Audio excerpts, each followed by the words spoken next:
The chairperson of the Africana Studies Department at Tennessee State University. And of course, Dr. AAl-Hadid, before we had our short commercial break, we were talking about the racial configurations, I guess, in Brazil. But let's allow you to continue that discussion to not only talk about South America, but to bring in some information relative to North America and make the comparisons and et cetera that you'd like to make.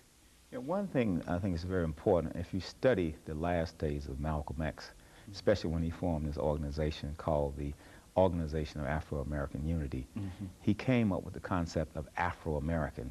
Now, when we think of Afro-American, we think of Africans, of people of African descent inside of America. But when Malcolm spoke of African Americans, he was talking about brothers in the Caribbean and South America, that whole idea of Afro being people, anyone of African descent in the diaspora.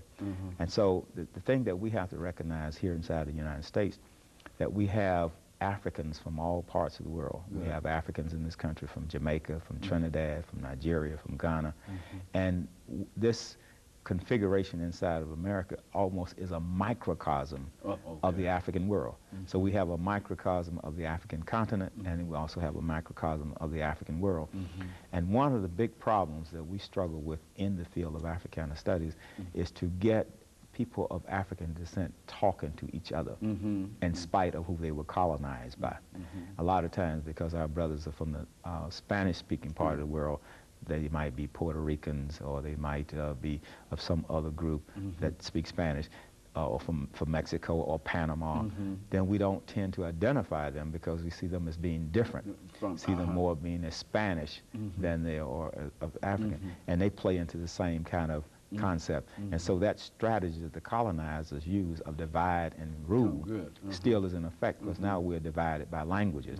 And that's one of the main reasons we put a strong emphasis on our majors learning a European language other than English, so that when we go to places such as Martinique, where they speak French, our students can communicate. Or if we go to Senegal, they can communicate beyond the barrier of the English language.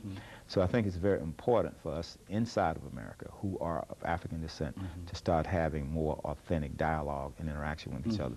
Now, one of the things that we're doing at Tennessee State University is that we have created a new organization called the African Student Association.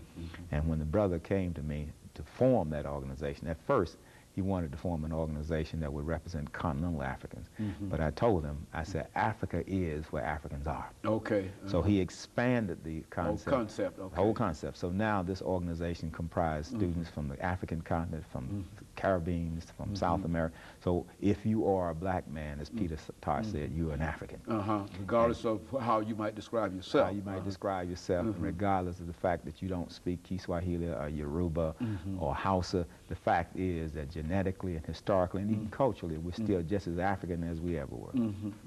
Very good. Now let's look at the introduction of the African into North America here, because I think you've given us quite a bit of information about his relationship in South America. But what about North America? And sort of look at that and give us some kind of comparison between the two areas. Why is it that we don't seem to recognize as Africans in North America those Africans in South America?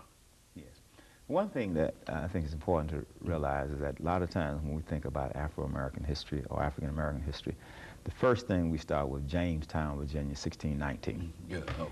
And we fail to realize that the slaves in the beginning didn't come directly from West Africa to Jamestown, Virginia. That many of them were taken to the Caribbean, where they underwent what the slave masters called seasoning, where they were broken in, where they were beaten unmercifully to the extent that they stopped speaking their African language, they stopped speaking they stopped practicing their various African religions. Then after the slave masters felt that they had been domesticated or seasoned, then they were brought to North America and put inside of 13 colonies. So we have to remember that whole middle passage coming from the Guinea coast, from West Africa, then going to the Caribbean, and then we were broken in there and then brought to the east coast of the United States. So that is the connection through the middle passage. We were Caribbeans before we were African Americans. And so there's more of a relationship between Africa and South America and the Caribbeans, and then into the North American continent, rather than directly from Africa to the North American continent. It was very late in the slave trade when slaves would start coming directly from West Africa. They always went to the Caribbean, and then they were brought inside of the United States. But it was at that point they had been just humiliated and degraded to the point that they were just many of them just didn't have the will to rebel against the slave system. On the other hand, there were those that did not work on the plantation in Jamaica. They, as I said earlier, ran into the mountains. These were called the Maroons. These are people that deserve. And you find the same phenomenon took place in Suriname, which was a Dutch colony. It was colonized by the Dutch. They went into the mountains and set up their own community. As a matter of fact, one of our graduates, Levi Watkins Jr., actually went into the Suriname to study an African community there. And that community is an exact replica of a comparable community in Africa itself. And of course, all of these are, might be what you call Africana survivals, and survivals dealing with this period.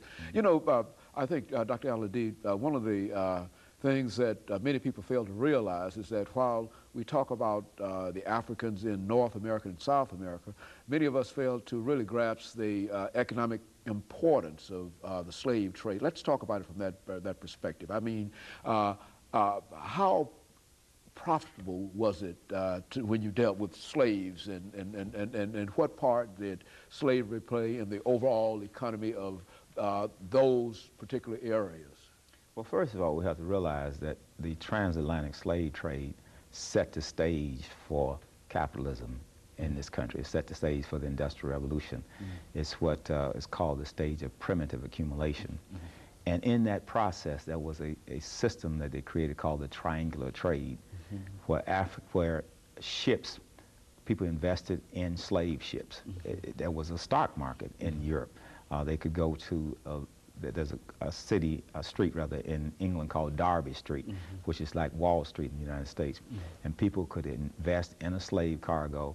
Then the slave traders would go to West Africa, get the slaves, take them to the Caribbean, force them to work on the plantation where they would produce sugar cane. The sugar cane was then sold and made into rum, and that rum was taken back to Europe and sold so that the profits came in. In many instances, the slave venture was 200, 300% profits. So there was an enormous amount of money made on the slave trade because it was an investment. And let me interrupt you here, Dr. AAl-Hadid, and to take the second commercial break, after which we'll come back and we'll deal with some of the other aspects of this. Let us have this second commercial break, and we'll be the chairperson of